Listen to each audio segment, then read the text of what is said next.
We're so excited to be able to talk with our Her Mama friends. For anyone who hasn't met us, Dr. Elizabeth Sierakowski Nikki Fowler, nurse practitioner. We work with Essential Health. We got our cool logo here in the background so you won't forget.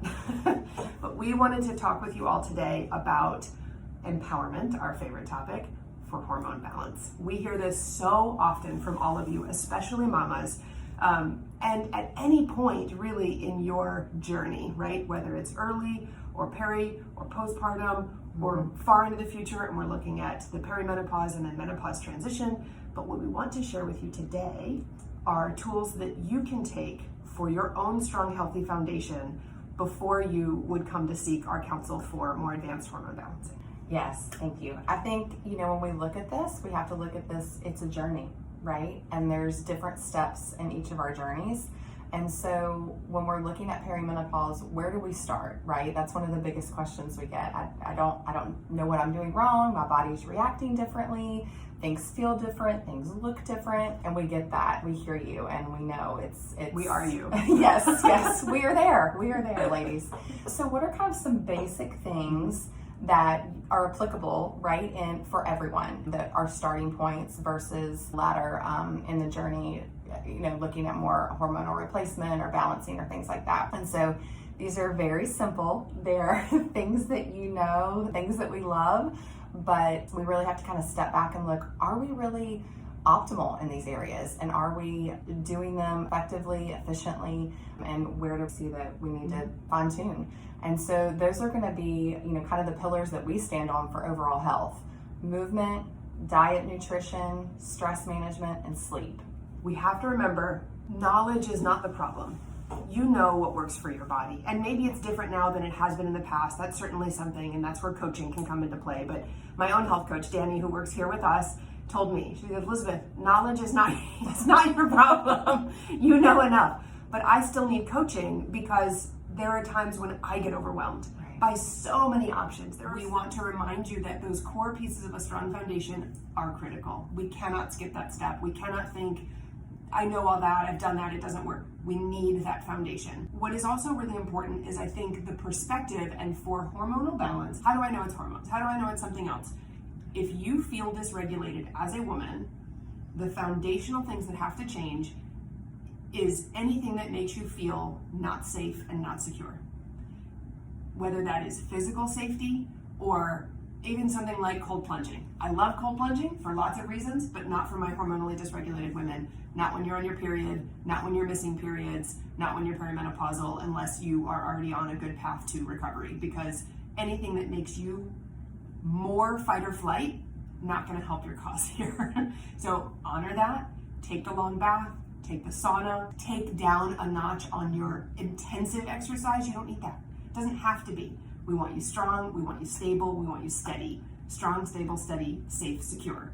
Those are the foundations of what's gonna help you as a woman feel your best, your strongest, your most stable with balanced hormones. And I think it's like looking at those areas, right? Okay, what do I need to change? What do I need to cut back on? Where do I need to maybe give a little bit more? Because it's just like hormones, it's a balance. We all know that, right? All these pillars of health and foundation, it's a balance. And I think starting in those areas and kind of looking where you're at in those areas and evaluating, what do I need to change, to tweak a little bit? I think that's a great starting point, and just know that you can do it. Let's hit a quick thing in each of those 4 categories, and then we'll call it a wrap and be here for our women and our mamas as they need us. What would you tell a mom for movement that is most supportive to hormones?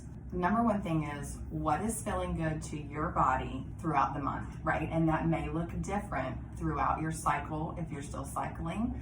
Movement is key. We want movement. Ideally, I'd love to see strength training where we're getting some actual resistance.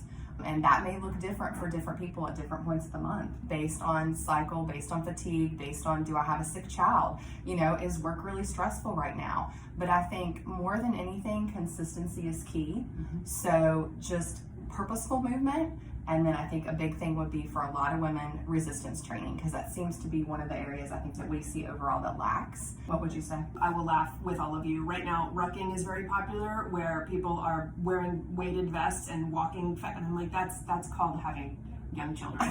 we do that all day. So We've been rocking for centuries. We've been rocking for centuries. And we have to remind ourselves, and this is key, this has been key in my journey, you're probably doing more than you think you are. And you have to honor that already. So doing it on purpose is important so you don't injure yourself, but honor how much you are doing, because sometimes the answer is just recovery, not I need to do even more. You might not. You might not. In terms of sleep, and this is always a touchy one because they're like, okay, yeah, whatever you say, Dr. E, how am I supposed to do that? Do what you can. 6.5 hours is a must minimum. If you are getting less than 6.5 hours, hell or high water, you have to fix it. You need more sleep than that. Most women need 8 to 9 hours a night. 8 to 9 hours. You need a lot of sleep. Do not feel bad about this. Do not feel guilty about this. You need it. Let's figure out how to make it happen. And if you can't get it right now, wherever your life is, whatever support you do or don't have, then honor that you aren't getting one of the core pillars that you need. Right. And then do less in the other areas because you know that that cup is not full, right? So sometimes it's what do I do? Then honor that while you can. And when you can, get more. I think diet's always a touchy one, but here's the thing for women, low carb's not your friend. It's not your friend. Low sugar, right? We can talk about processed things and things that are spike and drop, and that flex in your blood sugar is not great. And Nikki sees this all the time. Yeah. But this whole I ate 30 grams of carbs today, your uterus hates that. Stop. Please eat some carbs. Yeah. And I think, we want to think too, high protein does not equate to low carb. It does not have to be that. Right. And that's, I think, another thing we see a lot of protein deficiency when ladies really step back and, we don't want to by any means say, oh, you need to track your food and you need to look at all things. But if there's anything to kind of look at and evaluate and track, I think it will be protein. And looking at that, are you getting protein at every meal? Is it substantial? Is it quality protein? I think those are some big things, and not thinking, oh, because I'm high protein, I have to do low carb. Right. No. Stress. It's always okay, but what do I do about it?